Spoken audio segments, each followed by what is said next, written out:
Hello everyone, welcome to our latest webinar on a somewhat overcast Friday afternoon in Brisbane.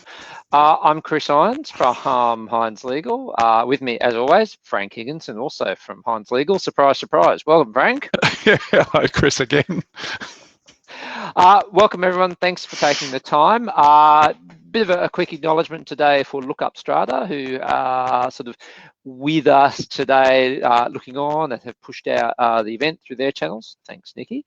Don't forget to like and share us, and also don't forget to register for these Friday afternoon events. That way you can get reminders and notifications about forthcoming activities. Speaking of activities, Frank, big activity this week, he says, segueing into the topic. Government announced its latest stimulus package to do with renos. Absolutely. And as if, I suppose, renovations weren't difficult enough in Strata without the government giving people potentially 25 grand to have a go at them. So leaving aside the channels that people need to get into it in terms of net worths and income and all that sort of thing, it really, I think, to me, is a topic that hasn't changed over the years in terms of being horribly contentious. You know, I think back to when you were commissioner, you would have had lots of disputes over this sort of stuff, wouldn't you? That's right, yeah. And I think where it comes from, Frank, and everyone watching, is that people who are in an apartment in a complex might be used to living in a house or might be used to doing things a bit differently. The bottom line is they probably once upon a time did renos in their place and they didn't bother or didn't even think to ask anybody else about it. But now in an apartment, it's a very different kettle of fish. And it's not simply the case that you decide, I want to do a renovation and that's that. There are actually a lot of consequences that go with conducting some renos in a body corporate. We chose this topic this week because we actually think that there are some reasonably significant consequences from the stimulus package, and we won't go into any detail about that other than to say thresholds are pretty high, so there may not be a lot of work. But I think it's fair to say, Frank, the work that is there, it's likely to be high value. High value generally means dispute or possibility for dispute, doesn't it? High interruption. Absolutely. We're not just replacing a kitchen workbench. If we're going to spend 150 grand on a renovation and 25 of it's going to come from the government, that's going to be a substantial renovation. That's right. That is probably lock, stock and barrel type thing in a lot of units for owner-occupiers. That's right. And so what we might see is we might see more renovations happening. We might see more people being affected by those renovations. We might see a greater urgency in people's requests to have renovations approved. We might also see a few more complaints from people happening over time. Why do I say that? Well, because even though it might seem straightforward that you want to do a reno inside your apartment, and it might seem, well, it's within the boundaries of my lot, therefore I can do it and nobody can tell me otherwise. It's not quite as simple as that necessarily. There are plenty of instances in a building, aren't there, Frank, where what seems to be within the boundaries of your lot actually has a consequence very closely related to common property, doesn't it?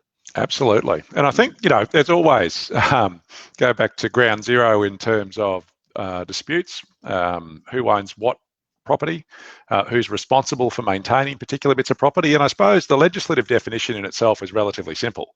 It's when you have a building, anything that's not a lot is the common property, which sounds good in theory. And if you're in a high-rise estate, there's not so many high-rise estates, but there you go. If you're in a high-rise, some of it's very simple: driveways, garaging, lift wells. That's all 100% common property.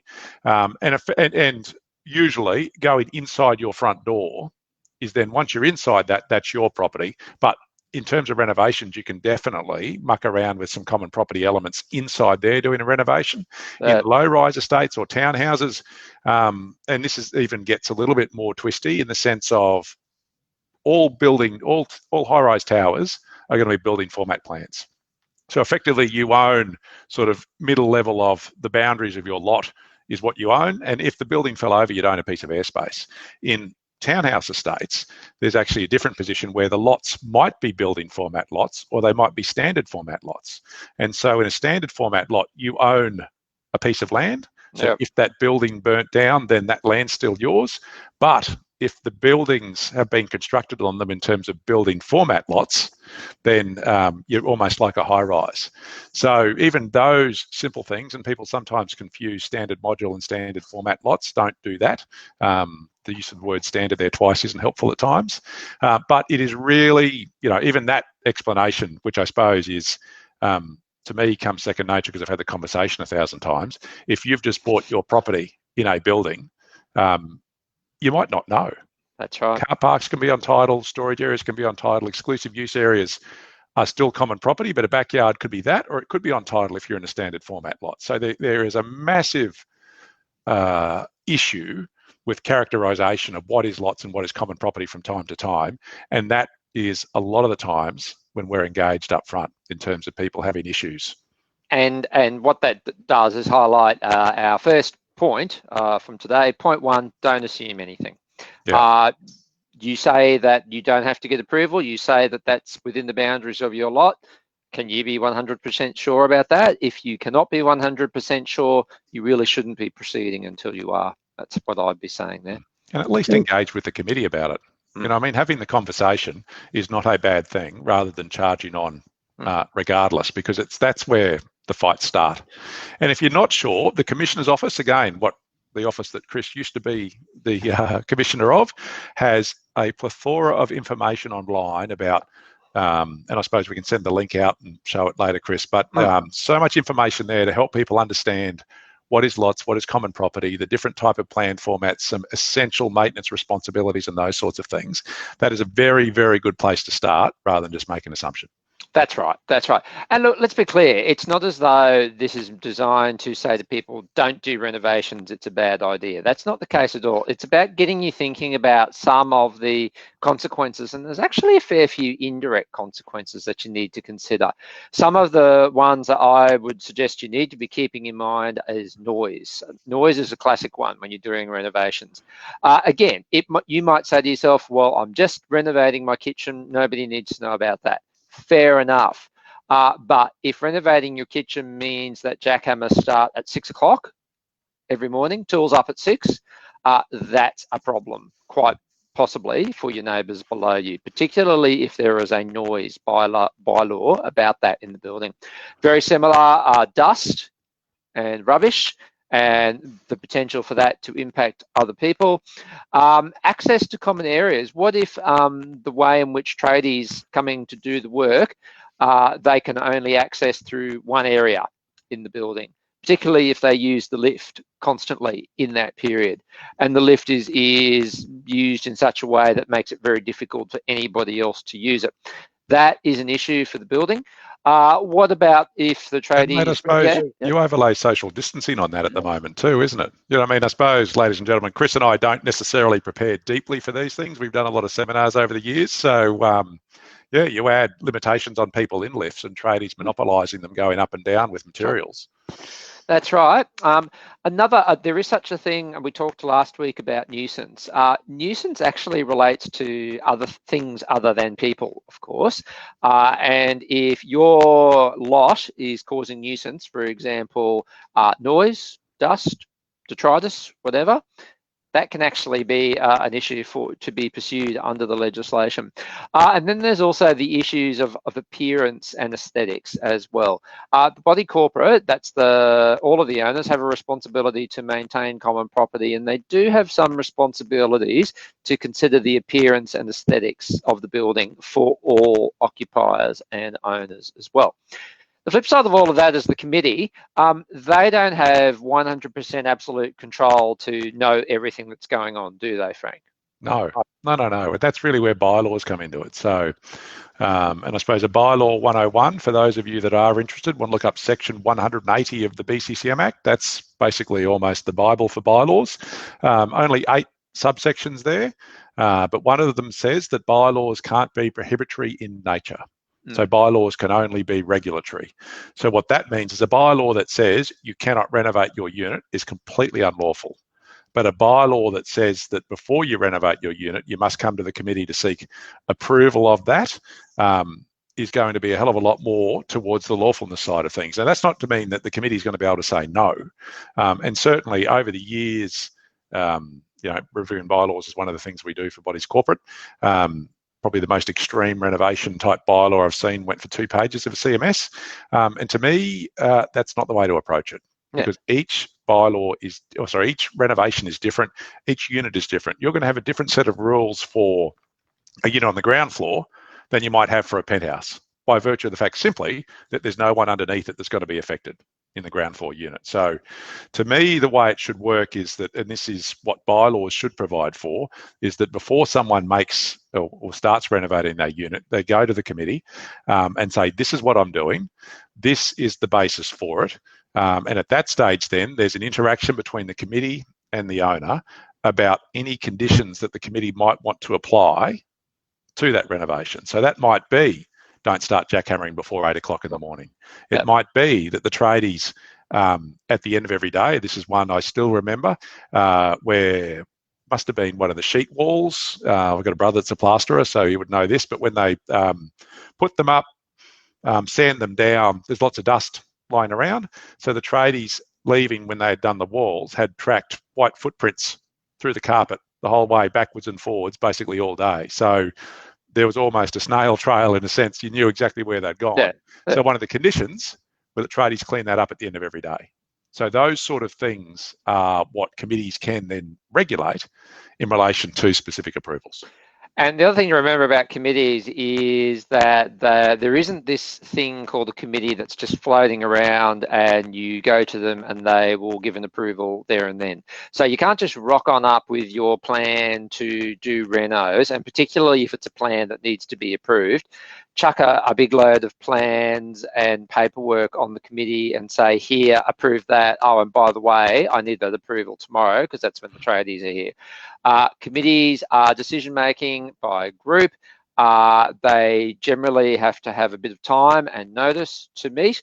So you need to factor that into your planning. If you're volunteers. That's right. Yeah. You don't just rock up and expect approval or consideration and getting it in a nanoseconds notice. And the committee are entitled to ask questions in a lot of cases. If there's something within the scope of the works that you're planning on doing that raises a question, the committee are entitled and in fact obliged to ask the question of you. How will this impact on this other thing? You need to be in a position to be able to respond to that. And then I suppose you start to get towards what potential common property are you going to interfere with in terms of that particular renovation. So if you go into a high rise and you're building another bedroom, fire safety is a massive one. Still, our cladding regulation, I suppose, is punching through in Queensland. Still, like the rest of Australia, there's not much publicly available data in terms of how many buildings have actually been caught. But I mean, we're acting for a body corporate at the moment where a bunch of studies, or MPRs as they're called in the designation, multi-purpose rooms, have been converted into bedrooms. So we've suddenly got a bunch of 1-bedroom units that have turned into 2-bedroom units. No applications made to council, and fire safety is definitely hasn't been complied with because the sprinklers don't go where they should go. So those are the sort of things that committees should be asking and are entitled to ask. And from an owner's perspective, if you are going to make a renovation, that's the style of, I suppose, interference with common property that committees should be dealing with that you might need to address.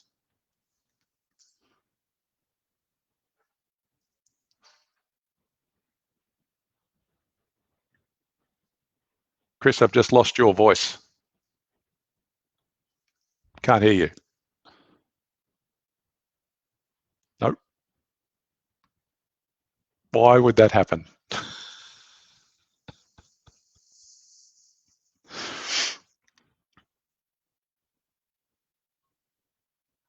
No.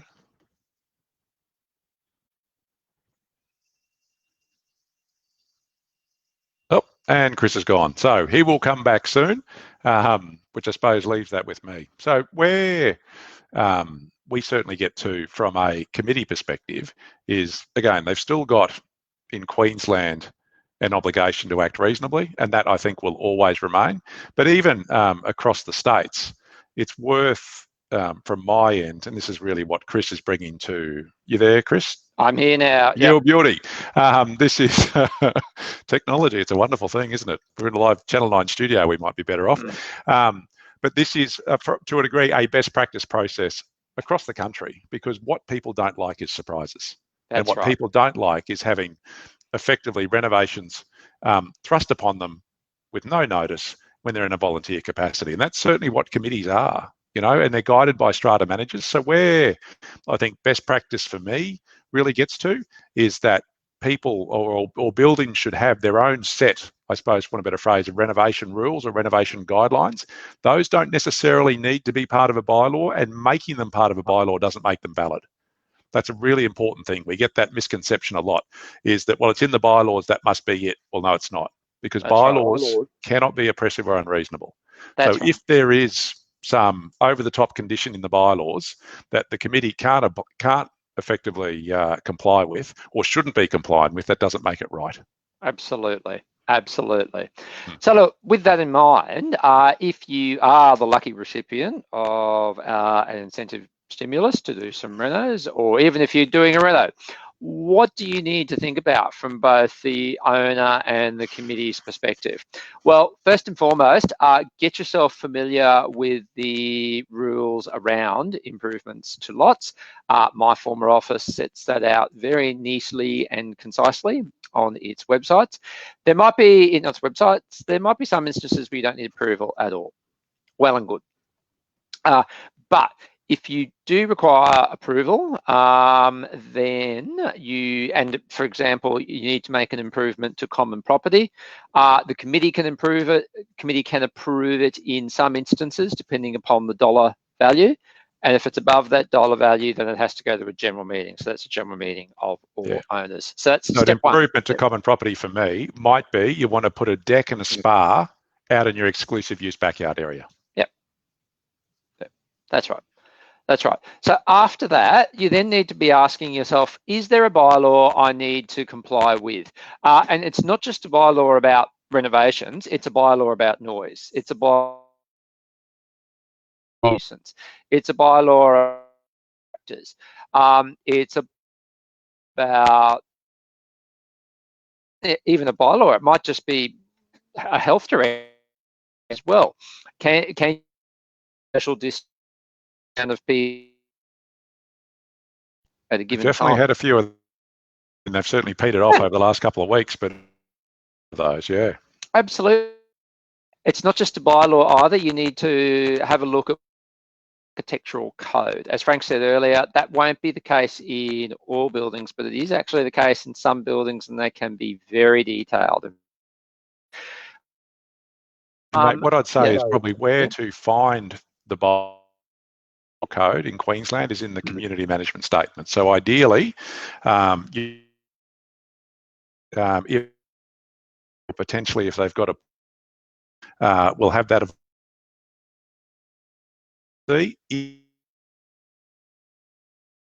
Normally that sort of townhouses, though. As really 100% certain that what you're about else, or not sure of that, great. If you're not sure about it, search, find out, be prepared. There is also an insurance implication as well. And then from the